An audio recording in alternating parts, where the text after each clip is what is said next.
சாய்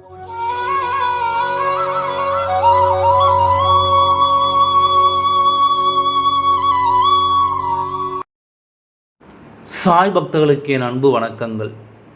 ஓம் சாய்ராம்.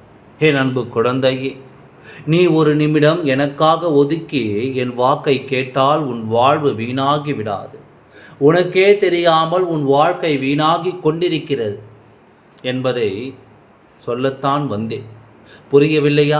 நான் ஒருத்தனை பற்றி உன்னிடம் பேசியே தீர வேண்டும். அவனின் எண்ணத்தை உனக்கு நான் தெரியப்படுத்த வேண்டும். உன் வாழ்க்கையை புதைக்குழியில் தள்ளி மூடிக்கொண்டிருக்கும் இவனை பற்றி நீ தெரிந்து கொள்ள வேண்டும்.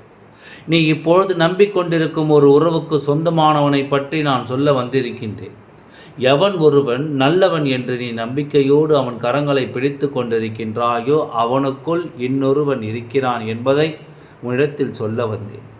நேருக்கு நேர் உன்னிடத்தில் பேசும்போது ஏதும் அறியாத சிறுவனைப் போல் இருந்து விளையாட்டாக உன்னிடம் பேசி உன்னை சிரிக்க வைத்து கொண்டிருக்கும் அவன் உன்னை காலம் முழுவதும் அழ வைப்பதற்காக காத்திருக்கின்றான். அவன் பிடியில் நசுக்கி விடாது, உன் வாழ்க்கை சீரழிந்துவிடும். அவனை பற்றி முழுமையாக நான் சொல்கிறேன் கேள்.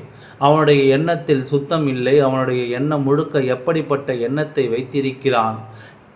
முற்றிலும் ஆகாத எண்ணம். யார் ஒருவருக்கு என்ன நடக்கக்கூடாது என்று நினைக்கக்கூடாது அது நடக்க அவன் ஆசைப்படவில்லை. வாழ்க்கை உன் கரங்களில் இருக்க வேண்டும். உன் வாழ்க்கையை இன்னொருவன் கரங்களில் கொடுத்து விட்டால் அது அவன் வடிப்பது போல் ஆகிவிடும். அவன் நினைப்பதெல்லாம் உன் வாழ்க்கையில் நடக்கும். அப்போது இது உன்னுடைய வாழ்க்கைக்காக இருக்காதே. அவன் நினைத்தது நடக்க வேண்டும் என்று நீ நினைக்கின்றாயா? வேண்டாம். முழுமையாக அவனை பற்றி தெரிந்துவிட்டால் இப்பொழுது நீ விலகி நிற்பாய். ஆனால் முழுமையாக சொல்லி அவளிடமிருந்து உன்னை முழுமையாக விலக்கிவிட நான் தயாராக இல்லை. யார் கெட்டவர்கள் என்று தெரிந்தாலும் உடனடியாக அவர்களை விட்டு வெறுப்போடு ஒதுங்குவதை விட புத்திசாலித்தனமாக பொறுமையாக விலகுவதுதான் நல்லது. என் குழந்தையின் வாழ்க்கைக்கு உகந்தவனாக இருந்தால் உன் சாயப்பா இந்த நேரத்தில் உன்னோடு சேர்த்து வைத்தேன் என்றால் அவன் நல்லவன் அல்ல என்ற காரணத்திற்காகத்தான் நான் எப்போதும் பொறுமையாக இருக்கின்றேன் என்பதனை புரிந்து கொள். அப்பொழுது முதலிலேயே சரி செய்திருக்கலாமே சாயப்பா, எதற்காக என் கண்களை கட்டினீர்கள் என்று கேட்கின்றாயா? எல்லாம் காலம் செய்த கோலம் என்பதுதான் என்னுடைய வார்த்தை.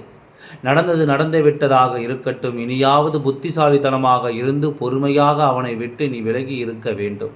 உனக்கான ஒரு நல்ல உறவை நான் கண்களில் காட்டுகிறேன். உன்னை உண்மையாக விரும்பும் உறவை உனக்கு நான் அடையாளம் காட்டுகின்றேன்.